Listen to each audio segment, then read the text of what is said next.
Welcome to another episode of China Update, where I provide you with the most up-to-date political, economic, and geopolitical analysis on the world's number 2 economy. My name is Tony. Let's jump in.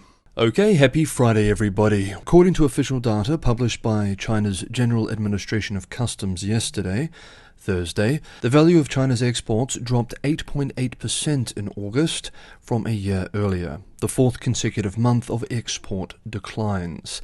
Exports had plunged 14.5% year-on-year back in July. Imports fell 7.3% in August. While this is disappointing, it is not quite as bad as expected.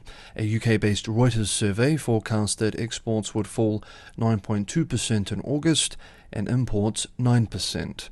Quote, "Less bad exports and imports add to our conviction that July was likely the darkest hour for economic activity in China." End quote. China Beige Book, in a note to clients, observed, quote, "Export orders weren't looking good to the US or Europe, but in terms of Asia and elsewhere, they are ramping up solidly." End quote. Nevertheless, the data are not good, and with their publication, China's currency against the US dollar dropped to its lowest point since 2007, its lowest point in 16 years. On Thursday, renminbi edged down to a low of 7.3259 per dollar, lower than the levels recorded during the zero-COVID years. The yuan has fallen almost 6% against the dollar this year, in part as hopes for an economic recovery in the world's number 2 economy have continued to be dashed. Next up, we remember from yesterday's video, the US-based Wall Street Journal and Hong Kong-based South China Morning Post both reported that the government was expanding a ban of public sector workers using iPhones in the office out of national security concerns. Then yesterday, US-based Bloomberg reports that the ban on iPhones may be even wider than discussed in these two stories, writing that the restrictions will be applied, quote, "far more broadly to the plethora of state-owned enterprises and other government-controlled organizations," end quote. If this is the case, it could apply to millions of people across the country. Bloomberg writes that if Beijing goes ahead, quote, "the unprecedented blockade will be the culmination of a years-long effort to root out foreign technology use in sensitive environments, coinciding with Beijing's efforts to reduce its reliance on American software and circuitry," end quote. China is Apple Inc.'s biggest foreign market and global production base. The question is then, does Apple have a serious China problem? The market seems to fear it could. Investor alarm over these China revelations has already knocked $200 billion off Apple's market value, as Apple's shares have fallen almost 6% over the past 2 days. Investors are concerned that this ban may impact PRC sales of the forthcoming iPhone 15 models. Analysts are debating how significant all of this is and how the market should react, with bulls arguing, quote, "the iPhone ban story is way overblown, affecting less than 500,000 iPhones of the roughly 45 million to be sold in China over the next 12 months. Despite the loud noise, Apple has seen massive share gains in China smartphone market," end quote. However, more bearish commentators disagree, with Martin Young, an analyst at investment firm Oppenheimer, writing yesterday, quote, "the government ban and the new Huawei phone will be material events for the iPhone.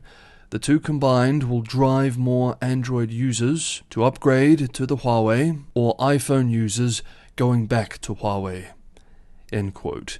US-based financial media outlet The Wall Street Journal, quoting Young's work, reports that Apple, quote, "could lose 10 million iPhone shipments in 2024 because of the new Huawei phone, which would amount to about 4.5% of total iPhone shipments," end quote. Whatever happens, this will be a case study for many large multinational companies seeking to balance its China business in the age of US-China tensions and a Beijing increasingly concerned about national security and suspicious of foreign, and especially Western, technology. Next up, we have 2 more developments to cover. Hey everyone, if you enjoyed today's episode, don't forget to hit that like button. Subscribing is also a big help, and sharing with someone who you think would enjoy this sort of content. These are all big helps for the channel, and for anyone who wants to go the extra mile and help me keep the channel financially sustainable, open and free 6 days a week for all, Patreon and Buy Me a Coffee links are in the description below. As always, thank you so much everybody for the ongoing support. Next up, yesterday, Thursday, China's National Legislature, the Standing Committee of the National People's Congress, released the 5-year legislative plan for its current term ending in 2028. Since 1993, each session has adopted such a plan to outline and prioritize the legislative tasks during its 5-year term. These plans are important documents that require the approval of the party's central leadership. The plan that was released this week contains details about the so-called Public Security Administration Punishment Law draft, which has become a viral topic on the Chinese internet, with members of the public and legal experts concerned that there are several areas of serious overreach, even by PRC standards. For example, Zhao Hong, a professor at China University of Political Science and Law, in an article published online this week, wrote that the laws against, quote, hurting national feelings, end quote, should be, quote, carefully clarified in legislation, end quote, otherwise, quote, an action could be overinterpreted as violation leading to serious infringement of personal rights, end quote. If the law comes into force, people found guilty could be fined or jailed, but the proposal does not yet spell out what constitutes a violation. Citing a case where a young woman wearing a kimono, a traditional Japanese garment, was temporarily detained, Zhao writes, quote, if that constitutes hurt, does eating Japanese cuisine or watching Japanese animation constitute a violation too?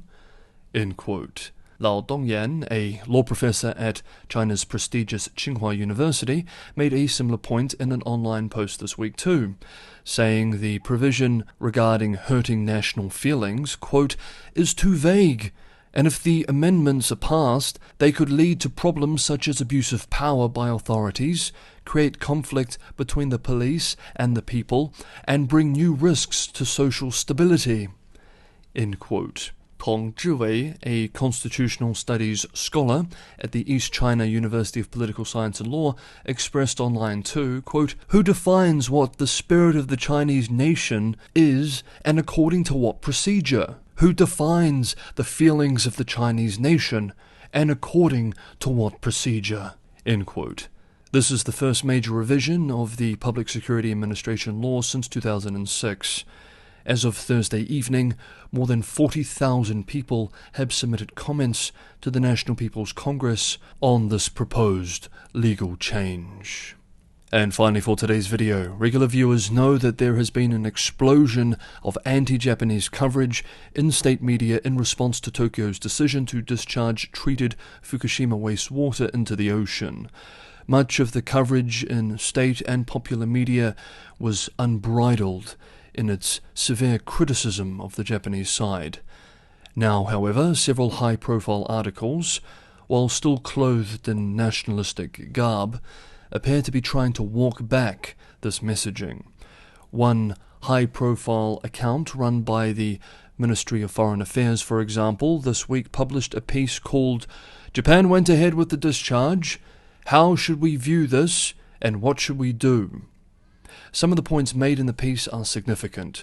It reads like a Beijing concerned that the angry sentiment has reached dangerous levels, risking economic issues, bilateral relations with Japan, or worse, widespread popular protests domestically, while also trying to not appear soft on Japan.